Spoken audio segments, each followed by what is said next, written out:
have to say that again. Start over. Sorry. They gave me morphine yesterday. I didn't even ask for it. I didn't I've need had that it. before. Yeah. I didn't need it. And they're like, this final shot's morphine. I'm like, why? Huh? I said, I don't need it. All right. Yeah.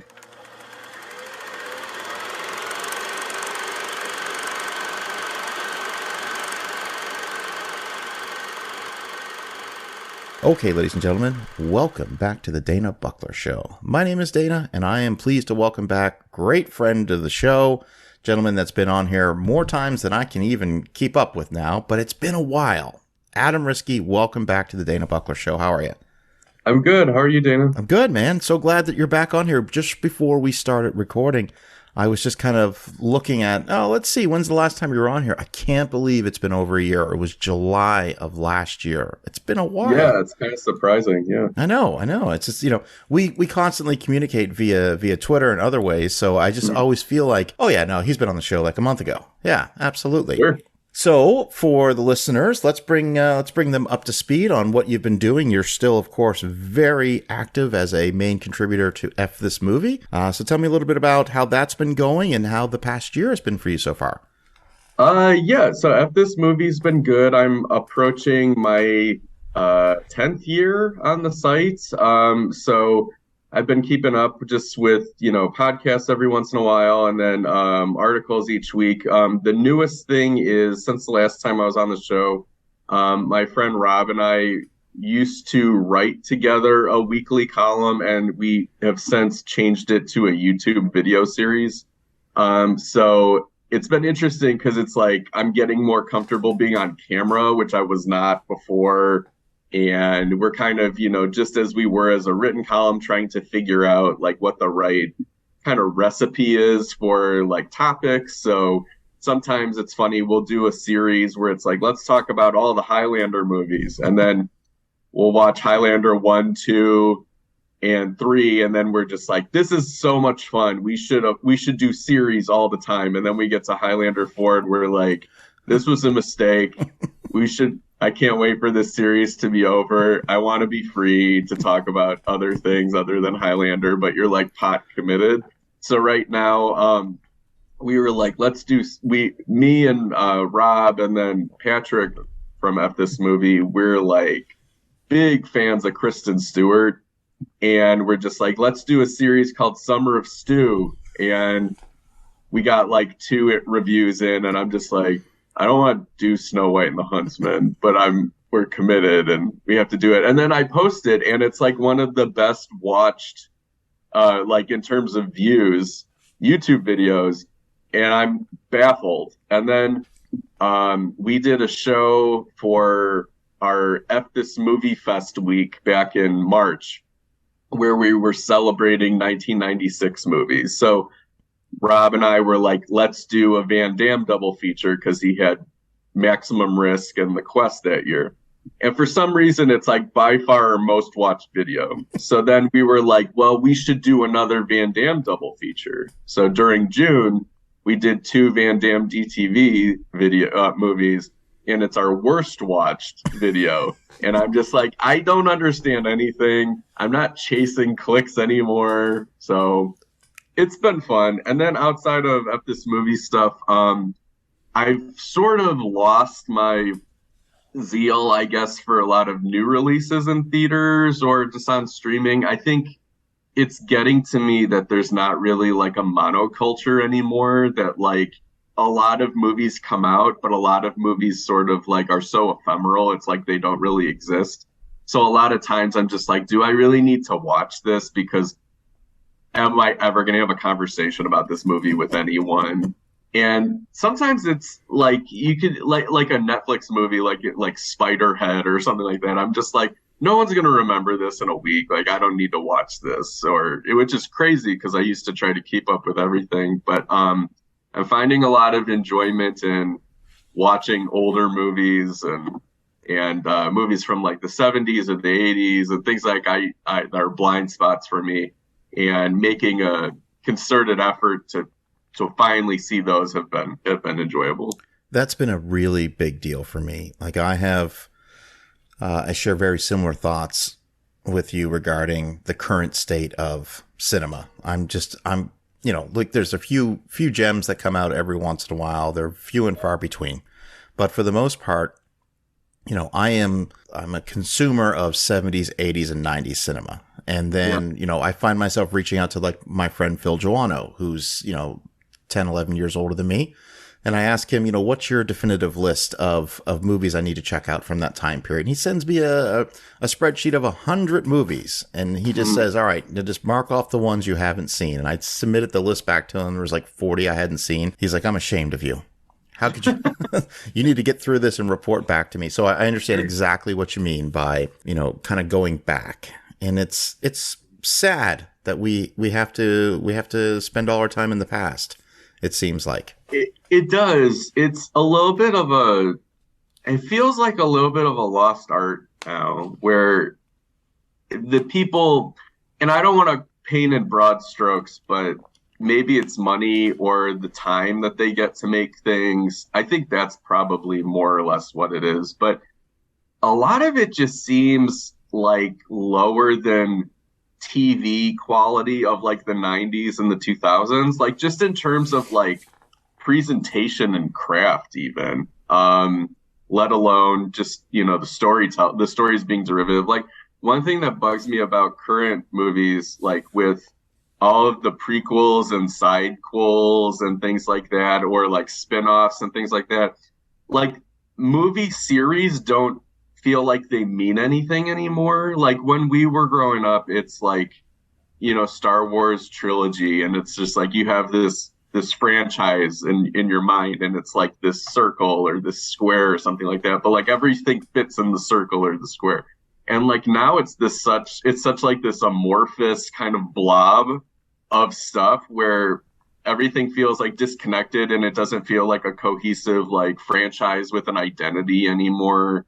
And it's a bummer. Like it's at the point where, you know, whether it be Star Wars or Marvel or like there's a number of other series where it's like you can tap out at any time. It's like it doesn't really matter like when you start or stop watching it, because it's going to go on forever. So like you decide. It's almost like choose your own adventure type of thing. Yeah, and it's become abundantly clear, and I don't want to go down this Marvel train because everybody knows my thoughts on it. Yeah. But even I won't even say the casual Marvel fan, because I'm not, but even I as an observer can say that, you know, Marvel is not as big as it was 3 years ago. I mean, it's so convoluted, it's so diluted now that, you know, everyone's just kind of, like you said, they're either on board or they've gotten off it, you know. And another thing you said that kind of resonates with me when you look at these Netflix movies, I compare that to just assembly or factory assembly line making of films. Like they all have the same look to them, you know, Spiderhead, The Gray Man, Extraction. I mean, they all kind of have this glossy look to them, you know, and they're completely forgotten. I mean, completely forgotten.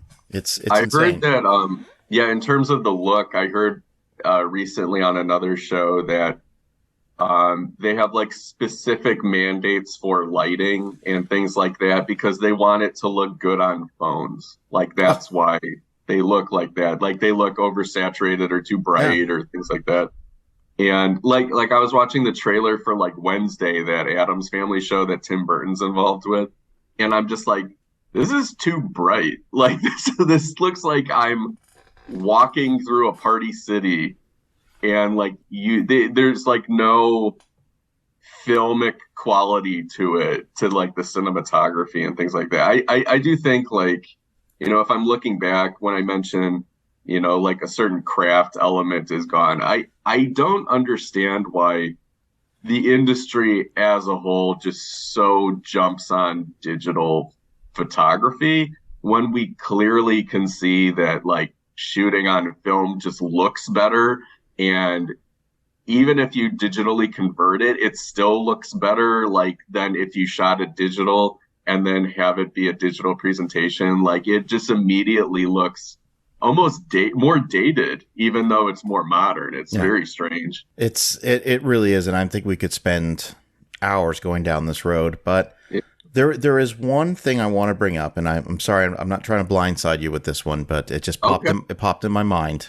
Sure. Because it's a trailer that came out a few weeks ago that I have probably seen 50 times, and I'm not exaggerating. Wow, which one? It's the Munsters trailer, the Rob Zombies trailer for the Munsters. I'm utterly fascinated by this trailer. I am beyond fascinated. Yeah. You know, there's rumors swirling around that this is a $40 million production. I don't believe that, because if this is an offshoot of Universal, it's their, second tier where they make sequels like American Pie Band Camp and stuff like that. And most of these movies have a $5 million budget max. So this PR piece going around, this is a $40 million film. I don't buy that for a second. And that was even before I saw the trailer.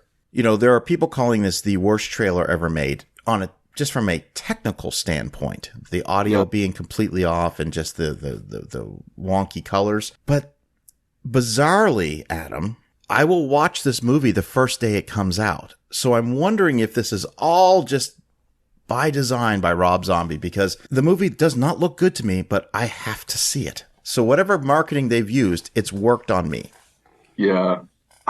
I don't think that he deliberately commissioned or made himself a horrible trailer, like almost as like a Tom Green experiment, where like to get people more interested in the movie. Because like I think that movie, between the Munsters and it coming out around Halloween and Rob Zombie's fan base, which I'm one of them, there's pockets enough that no matter what the movie looked like, would watch the movie.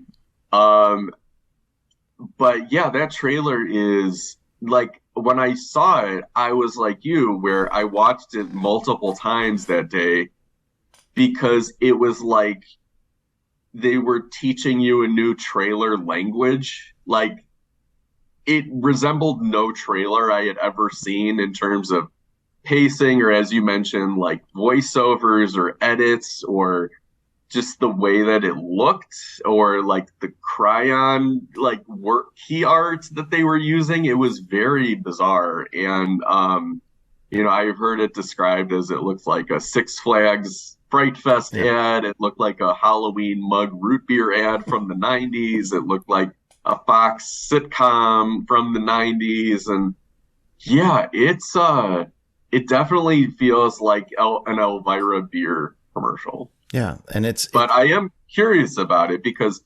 we've been with Rob Zombie as a filmmaker since like the early 2000s, and he's never made a movie that's ostensibly for families. And like, I met a couple of the actors who are in the movie when I was at a convention earlier this month, and I asked the guy, Jeff Daniel Phillips, who plays Herman Munster. I was curious. I'm just like, I can't tell from what I've seen, like, what is the tone of the movie? Like, is it basically like a faithful recapturing of the spirit of a Munsters TV episode, or is it like a Brady Bunch movie type of thing where like it's modern and you're kind of looking at it through that lens and it's more satirical and things like that? And he's just like, no, it's very like earnest and faithful and sincere and everything like that.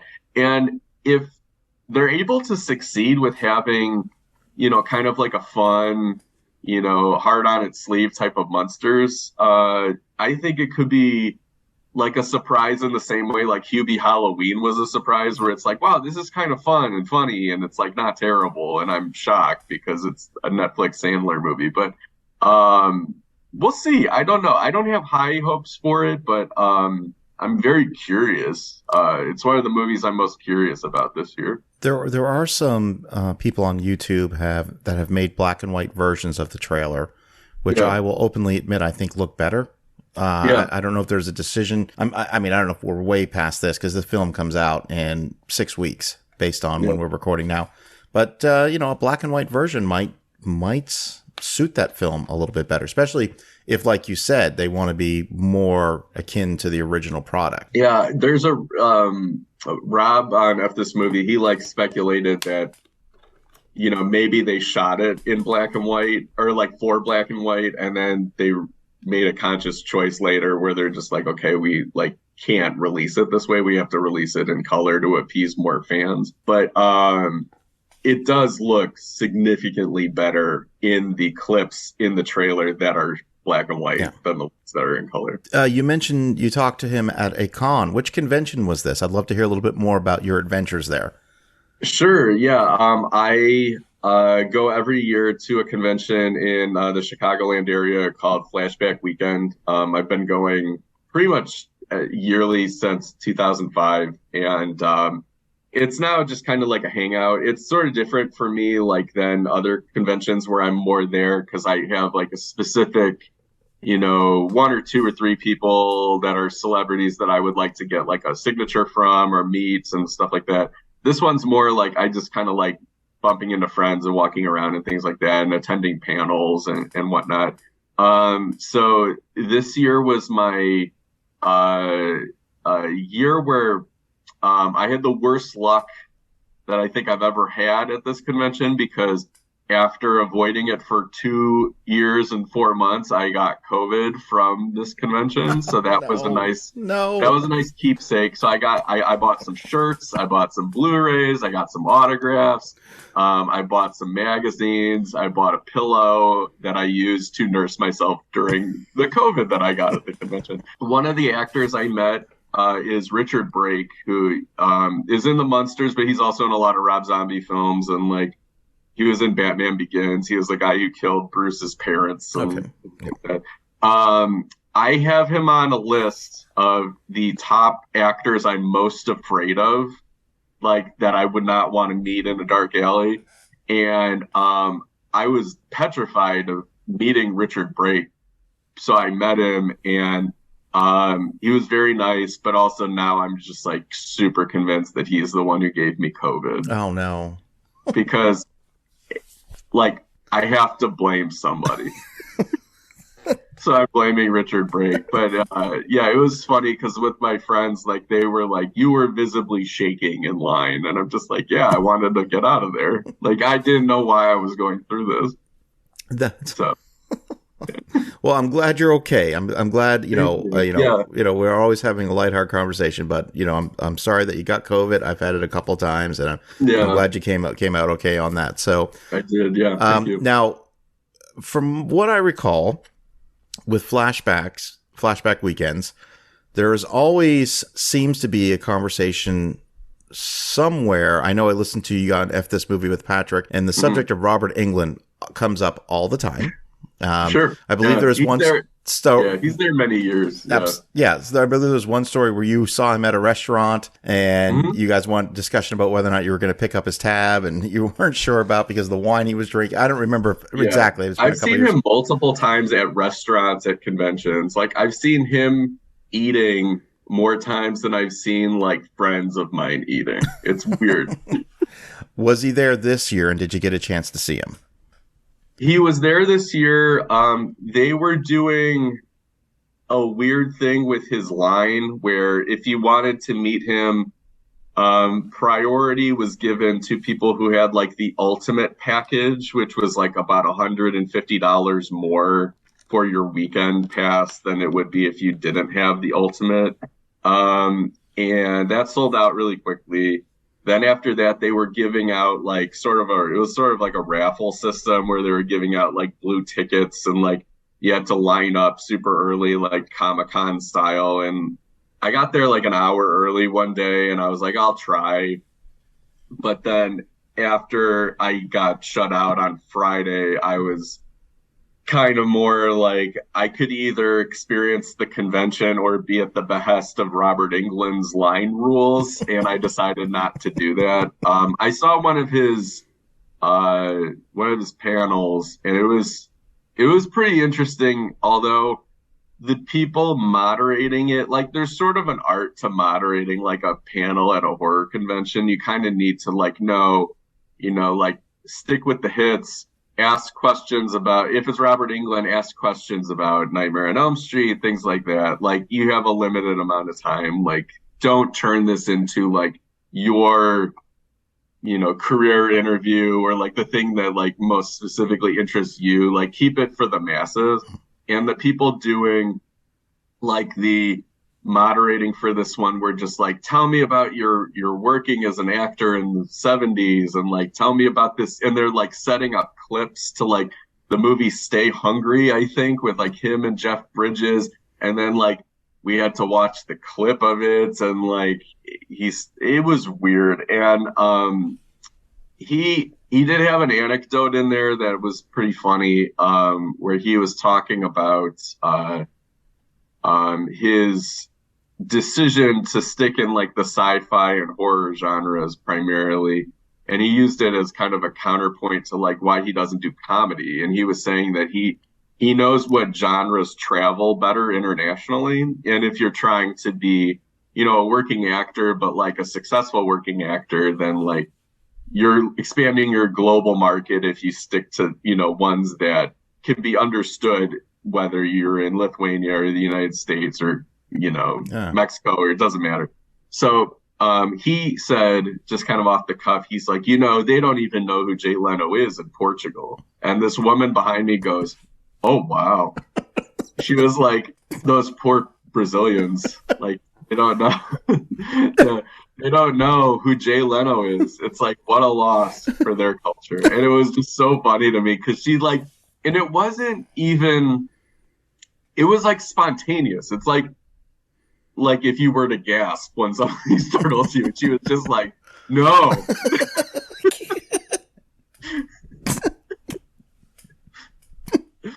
But Robert Englund knows the shtick. He knows the game real well. He's great at like, he's one of the best storytellers I've ever heard, like just, you know, of actors. So, and he can talk about anything. Like he seems to be one of those guys who has like at least a little bit of knowledge about like almost any topic. So listening to him is a pleasure. That's one of the reasons why, even though I've met him before and gotten his autograph, I would have liked to have, you know, gotten something else signed, because you're almost paying for the story. Because like he'll, depending on like, you know, what shirt you're wearing or like what, you know, tattoo you have on your arm or what poster you give him to sign and everything like that, he kind of like is really good at figuring out, you know, what story can I tell this person that they'll be uniquely interested in. Like the one time I met him, I don't know how it got brought up, but he was talking to me about like working on the movie Meet the Deedles,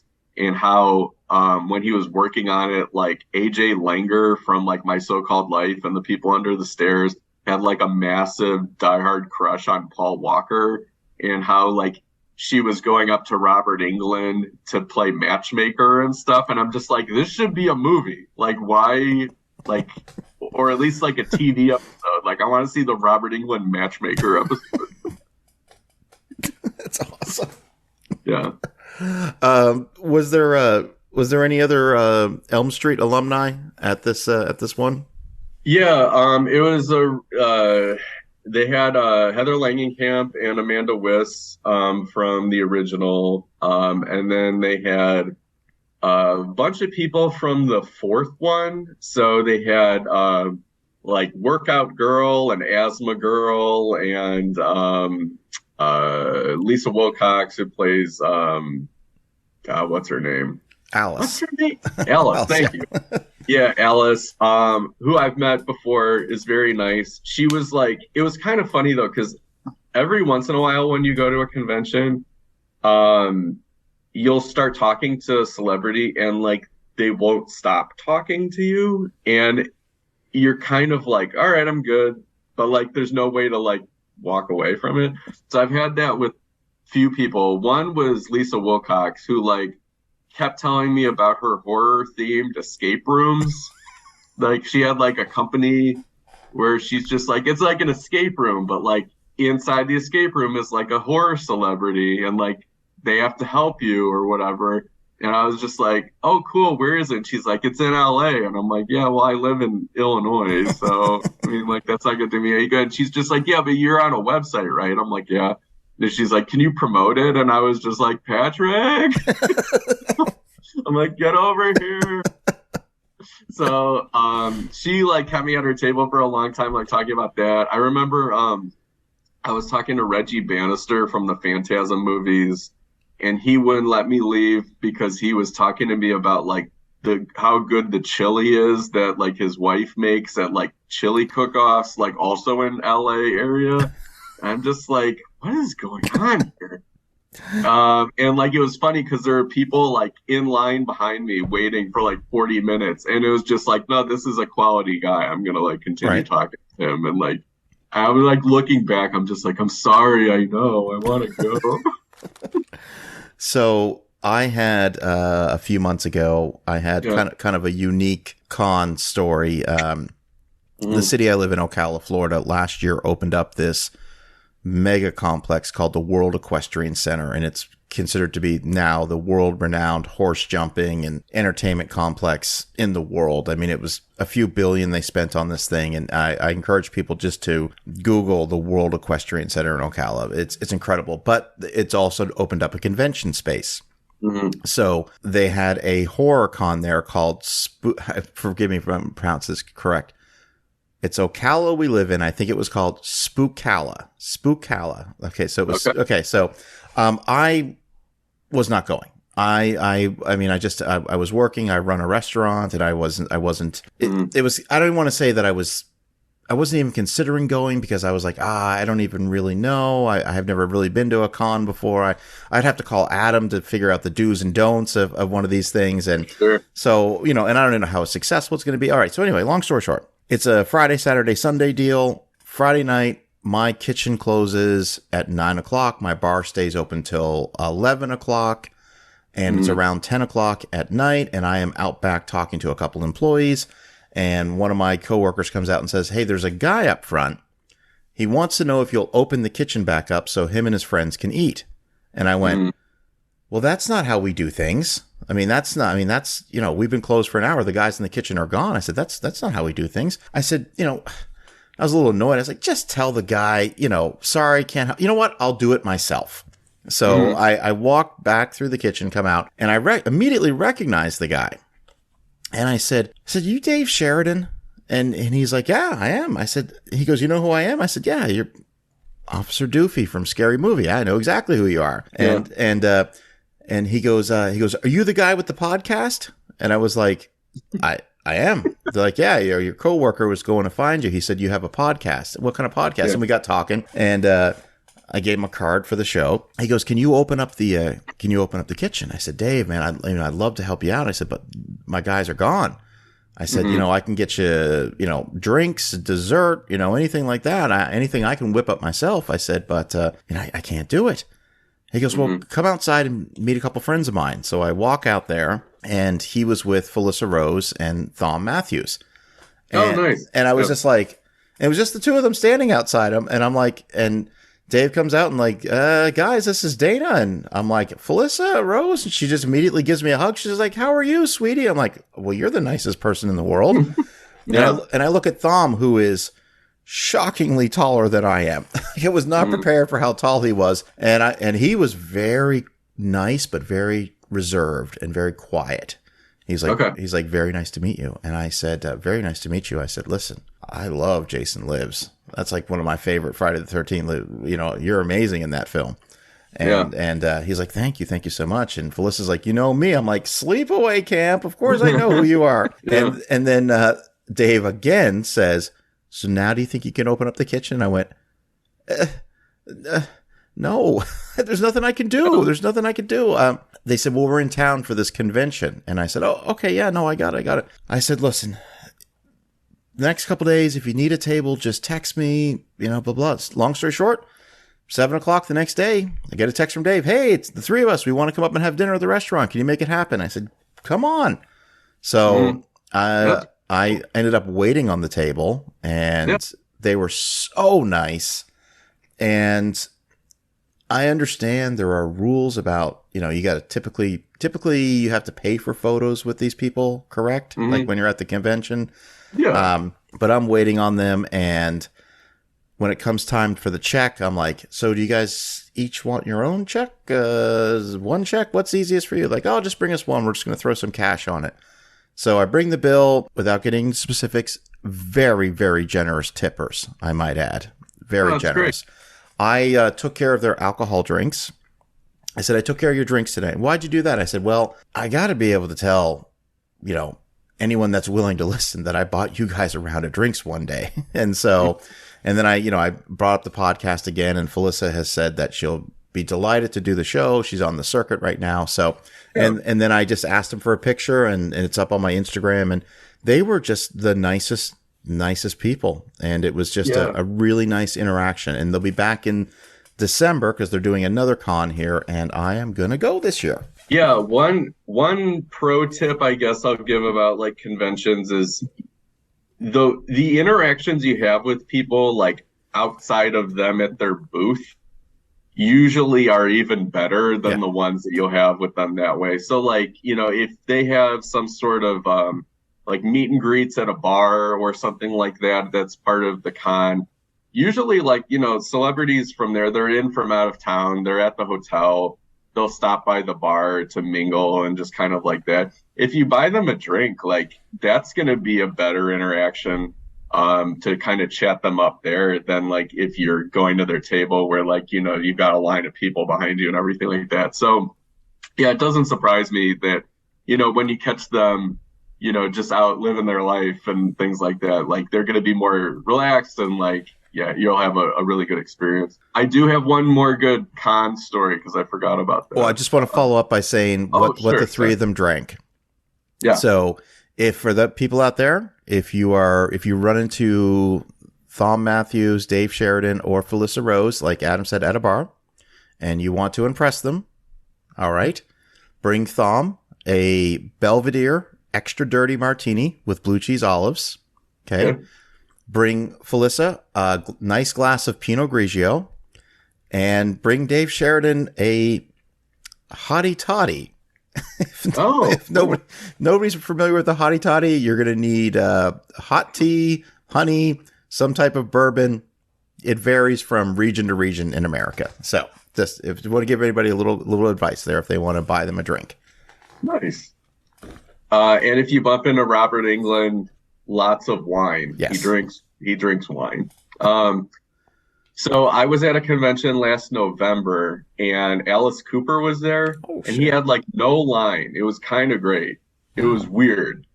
So I had nothing for him to sign. So like, I was just like, well, he was in Freddy's Dead. I'll get a Freddy's Dead like mini poster. So I went to another table and bought one and then walked up to his table, and it was kind of like a big, table. So like it was almost like in Batman when like Bruce and Vicky are on a date and they're at the long dining room table. That's kind of like what it felt like. So I give my money to his handler or his assistant, and I was like, okay, here you go. And she's like, yeah, just walk around to like the side of him and then like give him the thing. So I walk like the length way and then I go up and like I walk over to him. And he's got like a giant tablecloth, like a paper tablecloth on his table. And it looked like he was at like an Italian restaurant where like you give kids crayons so they could like draw pictures and stuff. So he's like doodling. He's like drawing like caricatures and things like that. And it's like the whole area in front of him is just like caricatures. So I got the poster. I walk up, give it to him to sign and everything like that. And I didn't have a whole lot to say to him other than, that, yeah, I was a fan, things like that. But I didn't really have a specific question. So I noticed that he was doodling and I was just like, I'm like, did you do that right there? And then he's just like, yeah, just doodling. And I was just like, it's really good. And he's just like, I don't know. I'm like, no, it's really good. And then, like, after that happened, it was like 10 seconds. After that happened, I felt like he was like 6 years old and I was like his art teacher in school, where I was like trying to inspire the creative but shy child. And he's just like, I don't know. It's just like a doodle. It's not a big deal. I'm like, don't you say that about yourself. This is really nice. Oh, my God. I can't. Okay. Right now I'm trying to picture him. Like, I thought he was going to have some conversation with you about the history of Milwaukee, which is, it's pronounced Milwaukee. Yeah. Oh my God, that's so good. What a good story. Oh, Yeah. And then at that convention, I was in line to meet Richard Dreyfuss, oh and wow. Okay. it was like a line of about like I don't know 20 people or so. So like I'm standing there, this guy in front of me starts talking to me, and he's so annoying. And like I do all of the social cues where I'm just like, okay, like I'm taking out my phone and I'm looking at that. And I shit you not, I pretended to get a call. And then I was like, oh, sorry, I got to take this. And I just jumped out of Richard Dreyfuss's line to avoid the guy standing in front of me. And then I never went back to meet Richard Dreyfuss. So. Oh God. All right. All right. All right.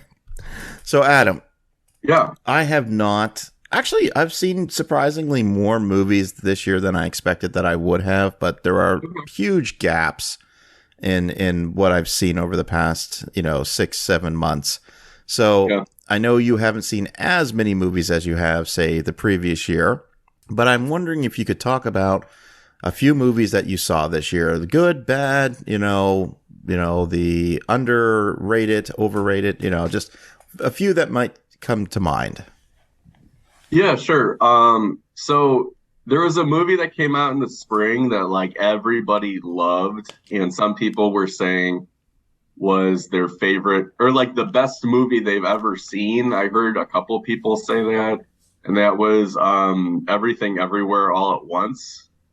And I will preface this where I saw the movie on a Sunday morning on painkillers, not recreational. I was like having trouble with my back. So like I saw it that way, and I gotta tell you, I thought it was like hot garbage and not good at all. Um, like I thought it was just like noisy, and like there's like 8 scenes happening at once, and it's like rather than kind of letting like a single scene play out, it's like they're cutting like Family Guy style in between, like where it's like 4 different things like over a minute. And it felt like Scott Pilgrim versus the World, like just where it was so kind of like video game ish.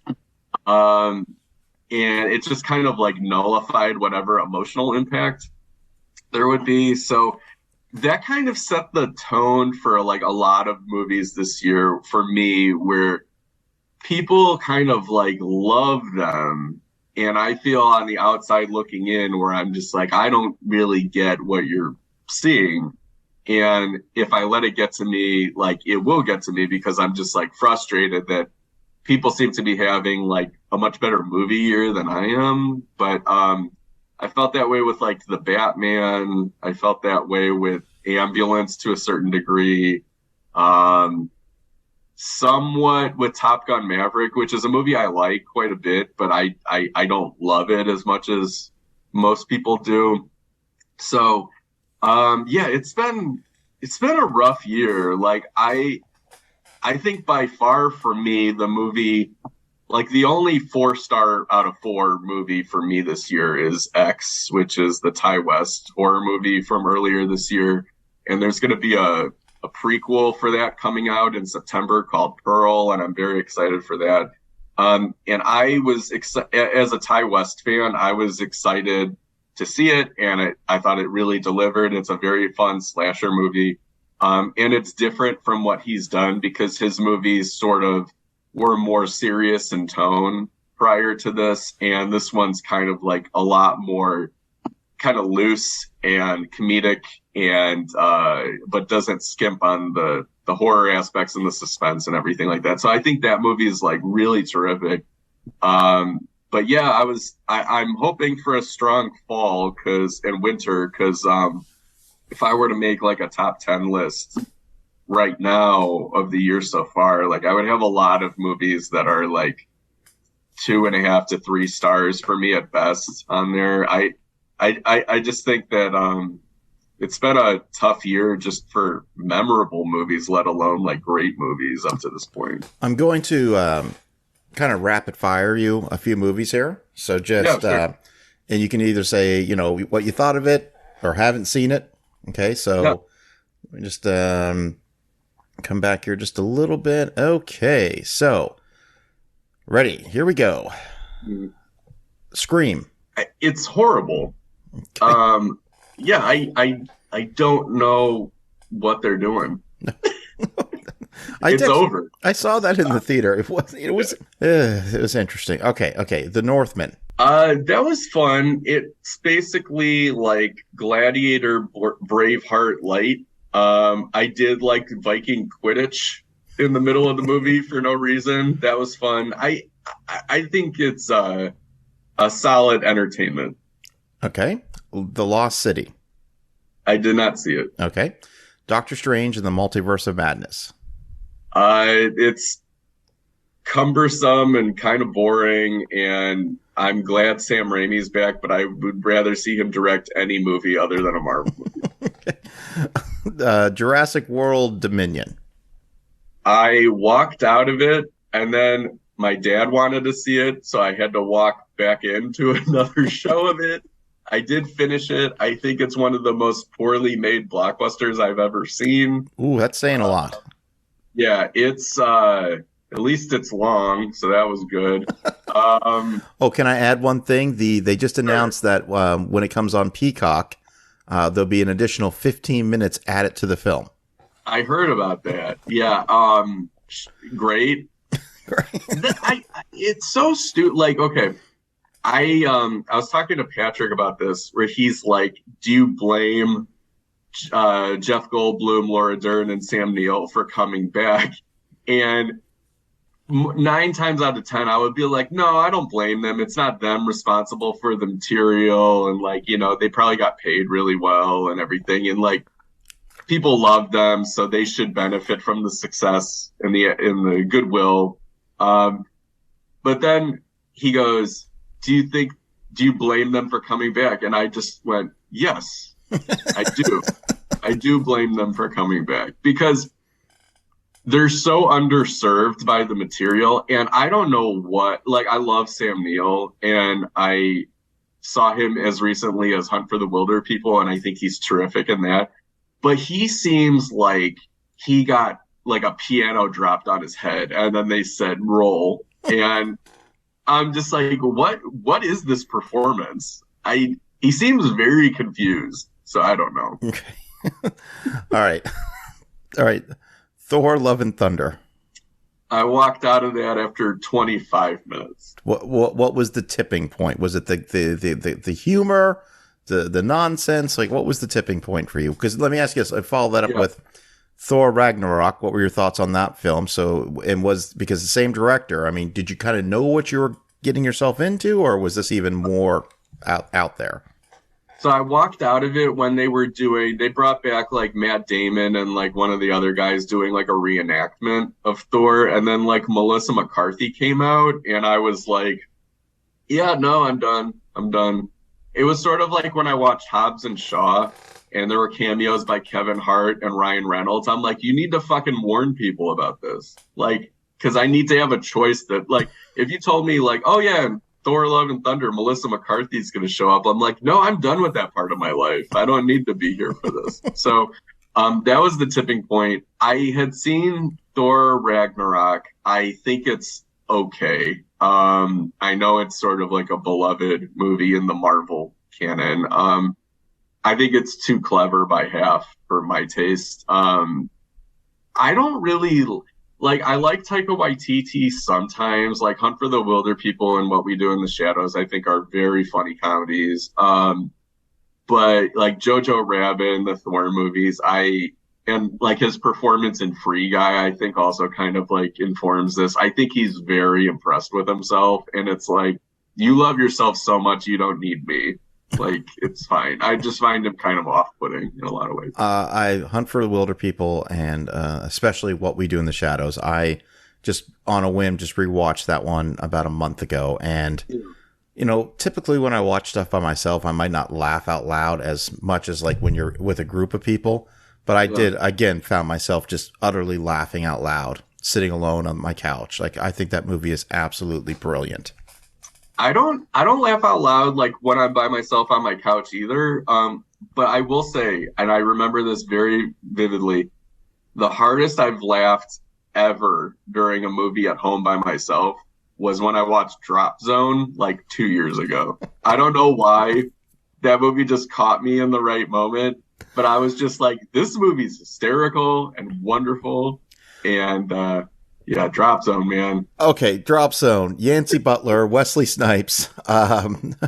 I saw The that. recently arrested Gary Busey. Yes, the recently arrested. I saw that in the theater. I believe there's a small part by Malcolm Jamal Warner, who plays Yeah. Wesley Snipes' brother. Corin Nemec is in that Yeah. movie. Yeah. I have seen that movie way more times than I think is healthy for any individual to watch that film. The That movie's entire so fun. the entire scene where Corin Nemec's parachute won't open and Yeah. Swoop does the release from his parachute and does sort of like the backflip into the dive with the music swelling up is absolutely incredible. Because, Yeah. I mean, there are some green screen stuff there, but there's really, I mean, no one can take away the parachute scenes. Some of the parachute scenes in that movie are not, I mean, they're incredible. Yeah, no, they're I mean, we were truly spoiled with Terminal Velocity and Drop Zone in '94. Those are very fun, silly skydiving movies. The two parts in Drop Zone that make me laugh so hard are the first time they drop Wesley Snipes out of a plane because you expect it to be like this hero moment, but it's like a surprise shot where he's just like sitting on the ground, like almost in like a crisscross applesauce like way, and then they just drop the hatch like out from under him, and it's so funny. And then Gary Busey's bad guy death at the end, where he's like flying through the front of a windshield. It's just like the funniest shit I've ever seen. It's such a fun movie. That's from an era that we'll probably never get again. So, No, big budget R-rated movies with great practical stunts. I miss Yep. those days. All I right, do too. next one on my list here is going to be The Black Phone. I did see it. I think it's okay. I know it has a lot of fans. I am personally, I haven't seen the Scott Derrickson movie that like puts him over the top for me yet. I feel like there are a lot of like nice tries in there, but I I think there's a lot of things that are strong with that movie, like the performances especially are really good. My issue with it is there's a couple of things that I think are supernatural cheats, where the plot can only resolve itself the way that it does because a screenwriter decided that this person can see things or this person will get clues from ghosts and things like that. And I felt like in a movie that is grounded in a lot of realism with a lot of like kid on kid child abuse and parent on child abuse and things like that. I think that it was kind of a weird, I don't know, they just didn't mesh very well. Gotcha. And the thing that took me out of the movie the most was just, I'm like, these are all plot convenience shortcuts that you're taking. Okay. Next one on the list is going to be Lightyear. Yeah, that movie's boring as fuck. I could not believe how little reason for it to exist there was once I was watching it. Because I mean, like, it's a convoluted concept of a movie where they're just like, this is Andy from Toy Story's favorite movie from 1995, and that's why he asked for Buzz Lightyear as a toy in Toy Story for Christmas. And it's like, okay, whatever, you know, you're kind of like, it's a sweaty premise. But after watching that movie, I have no idea in the year of our Lord of Casper, fucking Bushwhacked, Free Willy 2, Batman Forever, Congo, Mortal Kombat, The Indian in the Cupboard. How could that be that kid's favorite movie from 1995? Like, it makes empirically no fucking sense whatsoever. Because Lightyear is boring. There's like nothing going on in that movie. It's like watching just, I don't know, it's just really uninspired. And the fact that it's almost funny, like the fact that Andy's just like, yep, that's the one. I'm like, no, did you see any other 1995 movies? I'm just, when you started naming off some of the movies, I was starting to think of what the toys would have been if his favorite movie had been Congo. Oh God, we would have had Amy the gorilla. Toys. We would have had Amy the gorilla in Toy Story. I'm gonna go on eBay while we're talking and see what the Congo toys were. Okay. Yeah, I mean, like I would buy like a pop vinyl, like Herkimer Homoka. Like, come on. Or like Monroe Kelly by Ernie Hudson. I mean, come on. But yeah, Amy, you want green drop drink? Like Buzz didn't want green drop drink. I just want to say that I was swept up. Let's see, I was 15 when Jurassic Park came out. I obviously loved that film. Well, openly admit, didn't really know who Michael Crichton was. I mean, I wasn't into reading books. But I certainly knew his name after that movie came out. And so when they started the marketing campaign for Congo in late 94, early 95, and it was like, from Michael Crichton, writer of Jurassic Park, The Andromeda Strain. And, I was just like, oh, shit, we're in. I'm in. I'm thinking. And then when I actually saw the movie, I just kind of was confused from beginning to end on that film. And I really need to revisit the movie because it just wasn't sold to me. They sold me a bill of goods that wasn't the product that I ordered. See, for me, it was like love at first sight. I thought it was the greatest thing. Like, I was way more comedic than I expected it to be. But okay, so yeah, you can get a Peter Elliott action figure, a Karen Ross action figure, Amy the Gorilla. There are Amy the Gorilla plush toys. You could get Congo promotional watches. The plush toy is pretty funny because it's like, what should I call it? One comes with a butterfly attachment, like so you could put like the butterfly on Amy's shoulder. One, it's Congo the movie, Amy Gorilla Kenner 1995 plush toy, rare, pre-owned, good condition, $135. Oh, okay. I mean, I think we should, on our next episode, it should be a video and it's just us playing with Congo toys. Done. Let's make that happen. All right. Okay. All right. The next one I wrote down, and I kind of want there's to kind of be a pattern here that most of the ones I'm asking you about, I haven't seen. I did see The Lost City, but most of these ones. How was that? It was fine. Made me want to watch Romancing the Stone. Which is it's the Jewel of the Nile to Romancing the Stone, if you will. Okay. I mean, it was fine.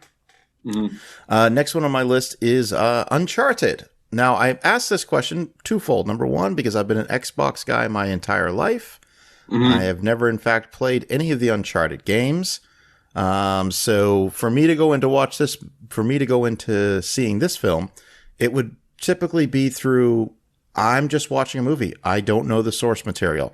So I don't know if this movie holds up. I don't know.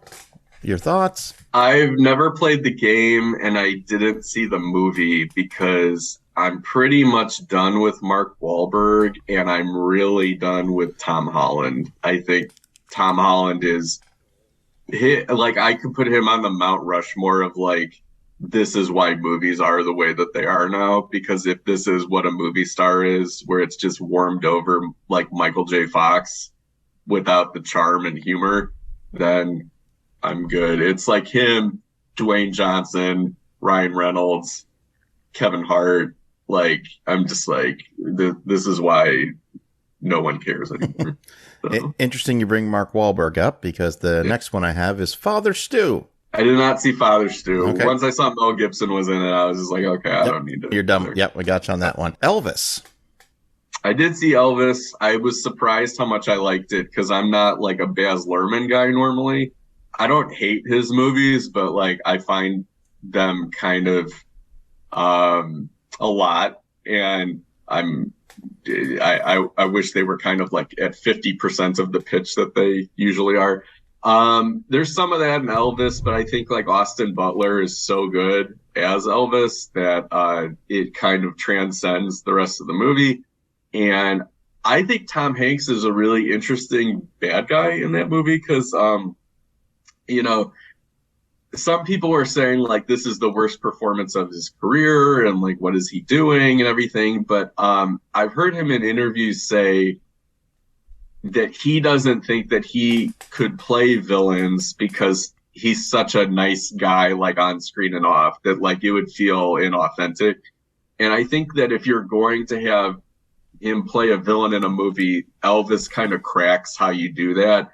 And it's, you make him ingratiating, but it's like insidious what he's up to. Like it's kind of nice guy as a front for like evil. And, you know, of course the music is great. And there's some really standout like performance moments. Like there's a scene where he's doing a comeback special and he sings a song and it's like, it's really like, it gives you the chills. It's like such a good scene. And then, the scene where he does his first concert during his residency in Vegas is just like really impressive, like especially when you compare it to like Rami Malek's like Freddie Mercury Live Aid type of performance in Bohemian Rhapsody. It's like you kind of feel the actor kind of like busting through into like these transcendent scenes.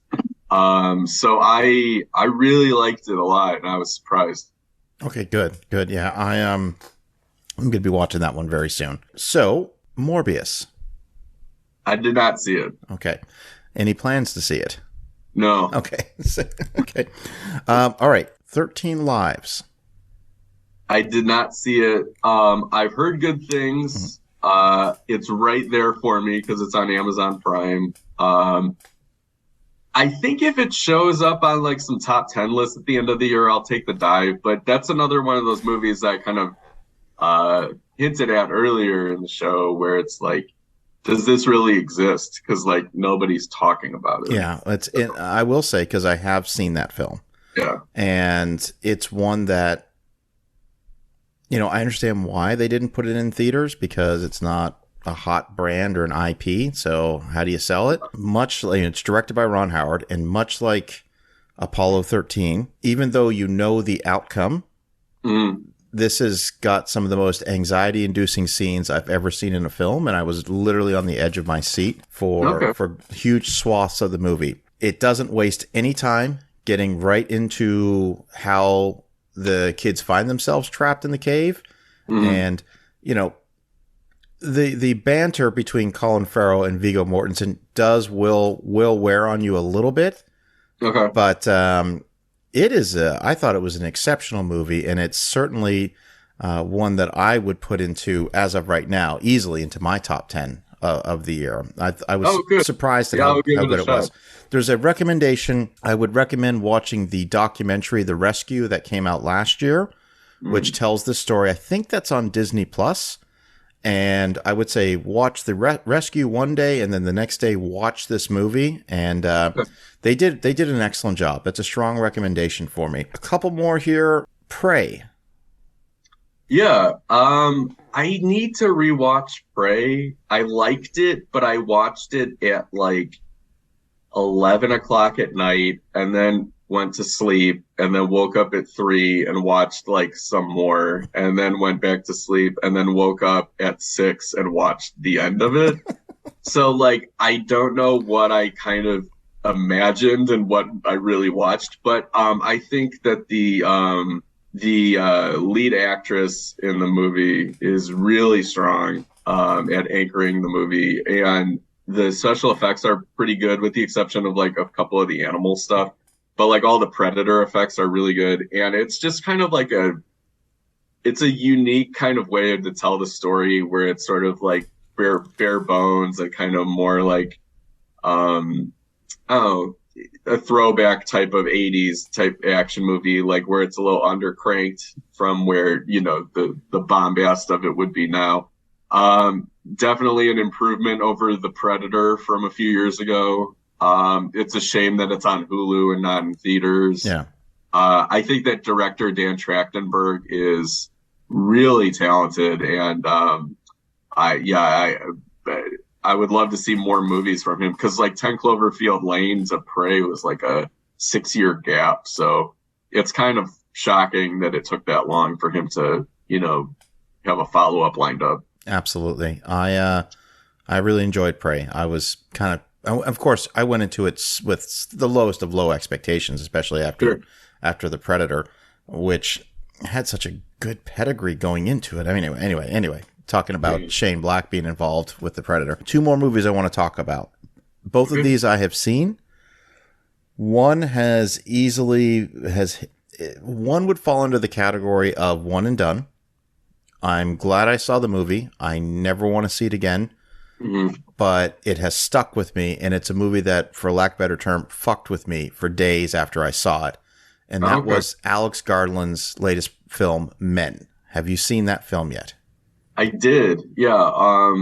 I thought that the first two-thirds of it were pretty creepy and intriguing, and then the third act did not work for me at all. Okay. And it kind of ruined the movie to a certain degree for me. I went into it as cold as possible. I didn't watch a trailer. I didn't know much about I didn't know anything about it. In fact, I didn't even know what time period, where it was set, anything. It was recommended, just go in and watch it. It wasn't until maybe 3/4 into the film that I realized, and this is minor spoiler alert, that, the one actor's playing all the different characters. I didn't even pick, because I just kept saying there's something oddly familiar about all these people because I didn't do any research into the film. Sure. And I agree with you. The first 2/3 of the film are haunting. They are, I was getting a really, really uncomfortable vibe. I found a lot of scenes to be tense. But that third act, especially the big third act reveal, if you will, the metamorphosis, if you will, was way more than I could handle. And I fell off a cliff then and there. I said, this is I'm not ready for this. I wasn't ready for this. Was it just the imagery of it? Well, it was frankly, yes, the imagery was getting to me a little bit. And because I never knew, this movie kept me questioning everything, and I just didn't understand or didn't realize the direction the film was going in. And I now, looking back and doing a post-mortem on my viewing of the film, I certainly recognize the themes that he was presenting, the arguments that he was making about men, not all men, but certain types of men who are featured in this film. I got it. I figured it out, but it was, I don't do well on body horror, and that one really, really got to me at the end. I think that movie would maybe benefit for me from seeing it again in a few years and not having as high expectations of it as I maybe did, because Annihilation, which was Alex Garland's movie right before this, I thought was incredible, and it was like my second favorite movie that year. So I did go into Men with not like I was expecting Annihilation exactly, but I didn't need to kind of talk myself into liking the other movie, whereas with this one I was doing more mental gymnastics and not kind of like having such a gut level reaction to it. Right. Gotcha. And I think Ex Machina is a fantastic film, and I really, really enjoyed that one. So we're going to close out with the biggest movie of the year. You alluded to it earlier that you weren't crazy about it, but you liked it, and that's Top Gun Maverick. I'm just wondering if you could expand a little bit on your viewing. You've seen it one time? Twice. Twice now. Okay, so you went back and saw it a second time. Yeah. So I have made the argument that this is a old-fashioned Hollywood movie, something akin to the 90s, and I that gives it, as you guys would call it gives it a bump for me right out of the gate, and I've seen it 4 times now. So great.